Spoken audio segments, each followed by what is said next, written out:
Signals from Nowhere. In the summer of 1975, Henry Lawson, an amateur electronics enthusiast, wandered through a neighborhood garage sale in a quiet California suburb. He had always been fascinated by old gadgets, believing that every broken machine had a story to tell. Among stacks of old books, dusty records, and vintage furniture, a peculiar wooden radio caught his eye. It was unlike any he had ever seen, an elegant design, polished wooden casing, and knobs that gleamed despite their age. Something about it seemed out of place, as if it didn't quite belong among the discarded relics of the past. "It doesn't work," the elderly seller admitted with a shrug. "But if you like old things, it's yours for $5. Intrigued, Henry didn't hesitate. He loved a good challenge, and fixing old electronics was his passion. He handed over the money, tucked the radio under his arm, and took it home, eager to see if he could bring it back to life. For days, Henry worked tirelessly, replacing wires, cleaning circuits, and adjusting the frequency dial. The process was frustrating at times, but he had always been persistent.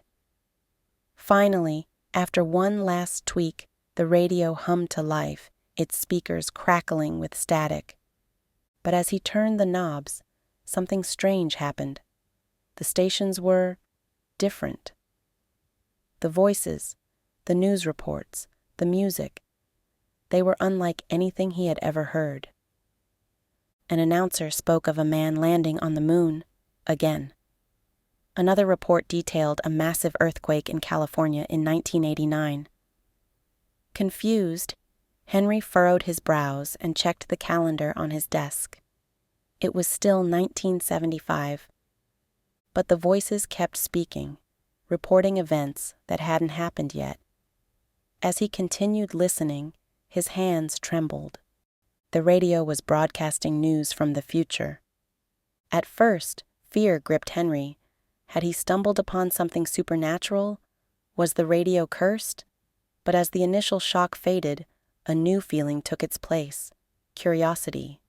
If the radio truly spoke of the future, what could he learn from it?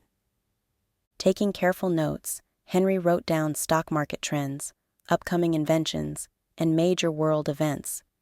He listened intently, memorizing names of businesses that no one in 1975 had even heard of. Then, cautiously, he tested his knowledge. He took the little money he had and invested in small, unknown companies that the radio claimed would one day rise to greatness. At first, his gains were small, but within a few years, his wealth grew exponentially. He began making bold moves, buying properties, forming business partnerships, and securing patents for ideas he knew would soon become revolutionary. Wealth changed his life.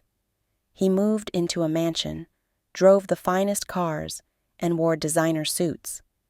But he never stopped listening to the radio. It was his secret weapon, the key to staying ahead of the world. As Henry's fortune grew, so did his influence. He published a book, Visions of Tomorrow, predicting key world events before they happened. Readers were amazed, calling him a genius, a visionary, even a prophet. Invitations poured in, from talk shows, governments, and secretive organizations wanting to understand his gift. But with success came fear. People began to question how he knew so much. Was it luck? Was it something else? Henry avoided interviews where the questions got too personal, keeping his secret locked away. Years passed, and Henry became accustomed to the life he had built. He had everything: wealth, power, and admiration. But one evening, as he tuned in to his usual broadcast, his heart stopped.